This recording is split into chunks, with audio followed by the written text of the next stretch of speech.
Welcome to another episode of the Read Pile. It feels like it's been a while since I've recorded one of these. I know the episodes go up weekly, but I record these in advance.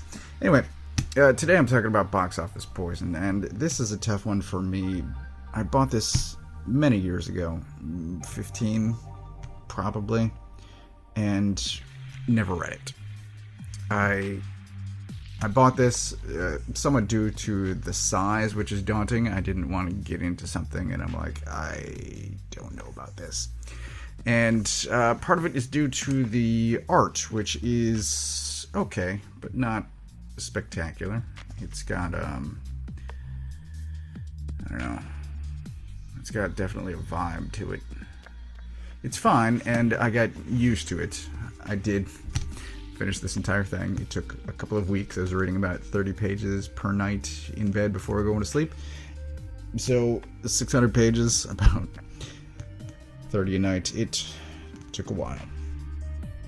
My wife knew that I wasn't enjoying this, and she would comment like, what page am I up to, whether or not I'm going to finish, and I decided pretty early on I was going to finish. I was going to see it through, not just decide early on, because it was rough. I start this and I'm like, I don't care. There's this weird thing where sort of the opening chapter isn't sequential, and the only way that you can know that is there are these squiggle lines around some of the borders. That means it's a flashback, and the stuff that doesn't have squiggles is in the present, and there was no other indication other than squiggles.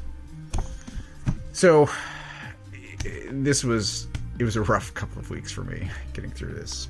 But I should note, this is put out by Top Shelf. And Top Shelf used to have, I don't know if they still do, but these regular sales where their stuff would just be dirt cheap.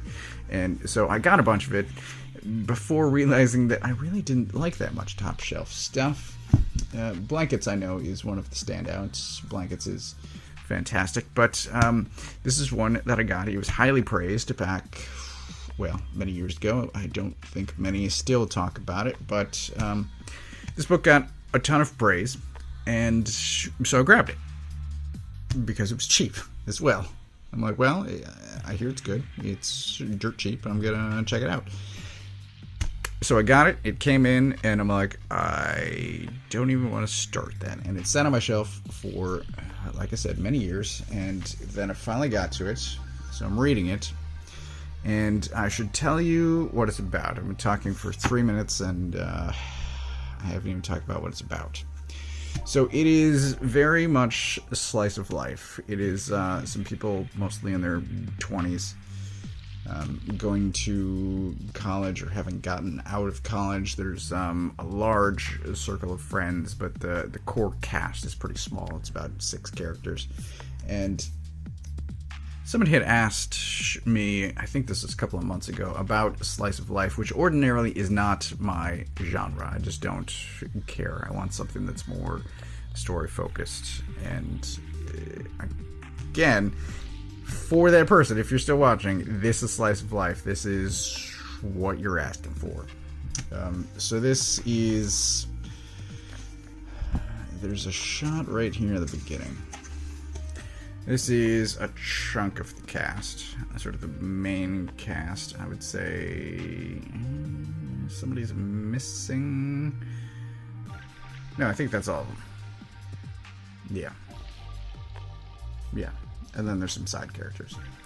So Sherman here is sort of the main character, and I started thinking about what I was going to say about the book even before I finished, and then the epilogue proved me to be correct. So Sherman is sort of the main character. I think we spend the most time with him, and Ed here is his friend.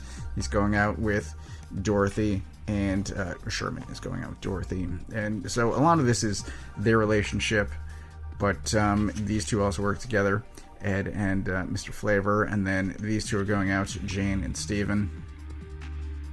Hildy, as she comments, becomes more important in the end.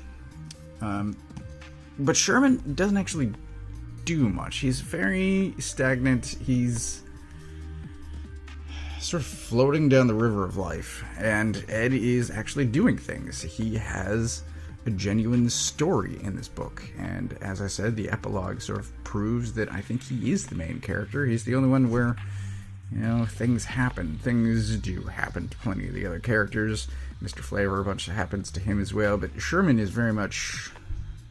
he's unhappy with where his life is at, but he also doesn't do anything to change it, to make changes.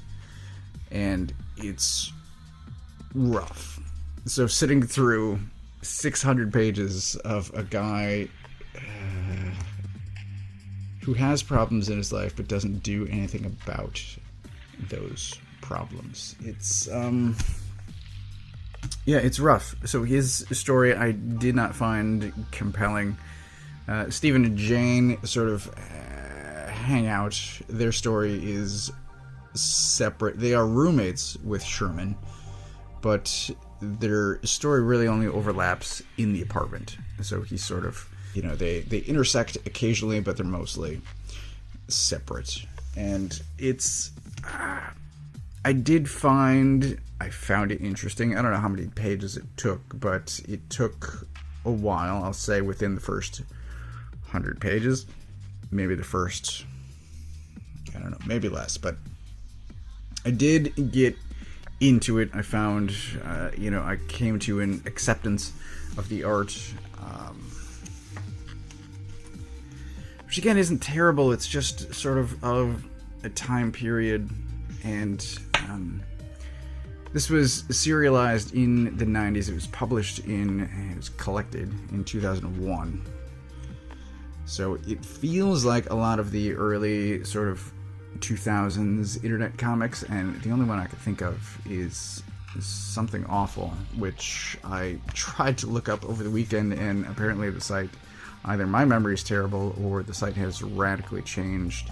But I don't know, I read a couple of those things.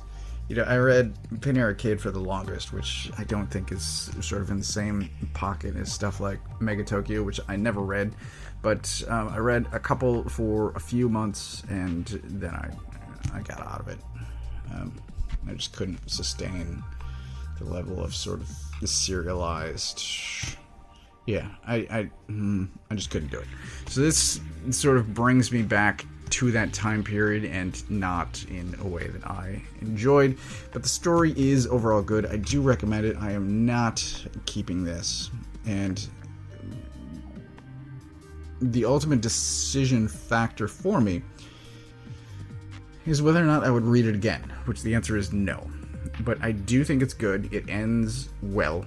A lot of the stories come to a head in those final chapters that seemed stagnant for a long time.